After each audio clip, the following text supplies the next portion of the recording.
About 5 years ago, I lived downtown in a major city in the US.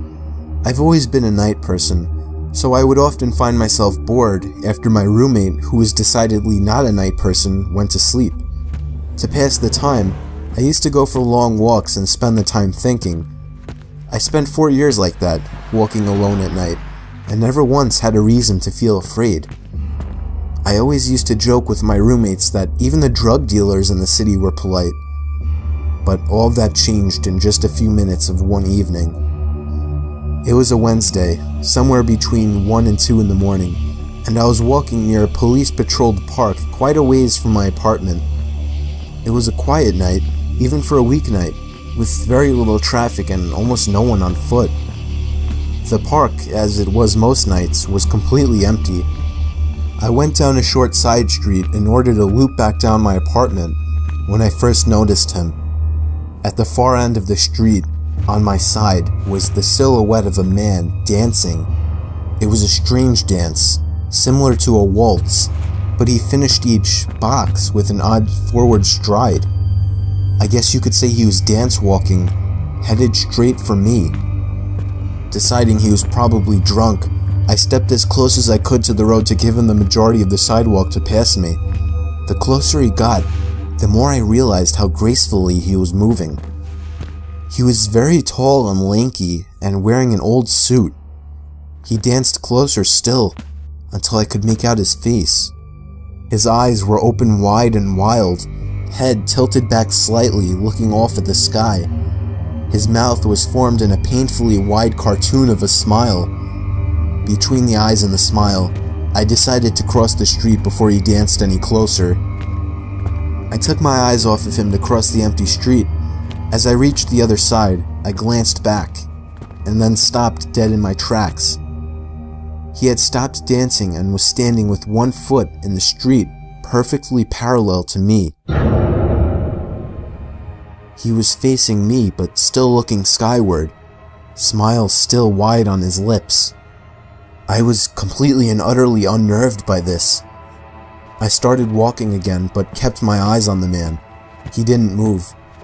Once I had put about half a block between us, I turned away from him for a moment to watch the sidewalk in front of me. The street and sidewalk ahead of me were completely empty. Still unnerved, I looked back to where he had been standing to find him gone. For the briefest of moments I felt relieved, until I noticed him. He had crossed the street and was now slightly crouched down. I couldn't tell for sure due to the distance and the shadows, but I was certain he was facing me. I had looked away from him for no more than 10 seconds, so it was clear that he had moved fast.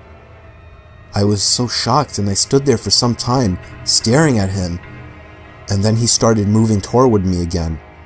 He took giant, exaggerated, tiptoed steps, as if he were a cartoon character sneaking up on someone, except he was moving very, very quickly. I'd like to say at this point that I ran away or pulled out my pepper spray or cell phone or anything at all, but I didn't. I just stood there, completely frozen, as the smiling man crept toward me.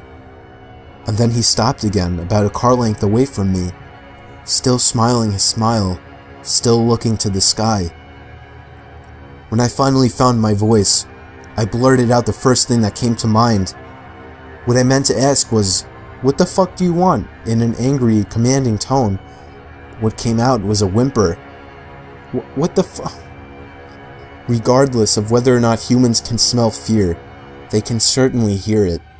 I heard it in my own voice, and that only made me more afraid. But he didn't react to it at all. He just stood there, smiling. And then, after what felt like forever, he turned around, very slowly, and started dance walking away. Just like that. Not wanting to turn my back to him again, I just watched him go, until he was far enough away to almost be out of sight. And then I realized something. He wasn't moving away anymore, nor was he dancing. I watched in horror as the distant shape of him got bigger and bigger. He was coming back my way. He was coming back my way, and this time he was running. I ran too. I ran until I was off the side road and back onto a better lit road with sparse traffic. Looking behind me then, He was nowhere to be found. The rest of my way home, I kept glancing over my shoulder, always expecting to see his stupid smile, but he was never there. I lived in that city for 6 months after that, and I never went out for another walk. There was something about his face that always haunted me. He didn't look drunk. He didn't look high. He looked completely and utterly insane. And that's a very, very scary thing to see.